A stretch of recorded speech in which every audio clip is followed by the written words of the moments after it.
เจ้านั้นสุขทุกข์หรือยังได้ก็คนนี้ห่วงใย Oh baby missing you the girl ในเวลาที่เจ้าเหงาหรือว่าเจ้าบ่มีใคร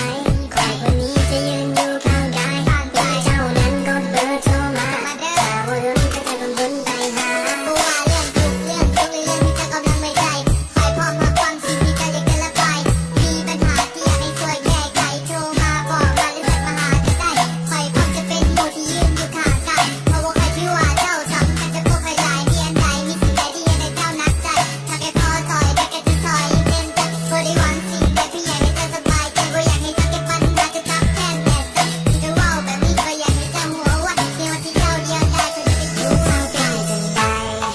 ในตอนนี้ผู้บุคคลคนนี้มันคิดทอดเจ้าหลายอยากจะรู้เจ้าลึกสุดทุกข์หรือยังได้คนนี้ห่วงใย Oh baby missing you the girl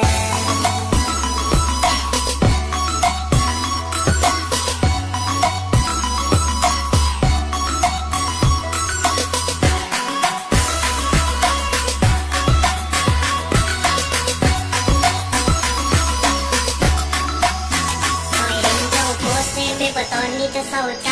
และบ่มีคนที่จะมาเข้าใจบ่มีเลยคนที่จะมาห่วงใยใส่ใจดูแลมาแค่มาเป็นมิตรตอนนี้วันนี้จะนั่งทุกข์ใจลายมีแต่ปัญหาจะเป็นบ้าตายทั้งเรื่องของตัวและเรื่องของหัวใจใจรู้เอาไว้ในวันที่เจ้าเดี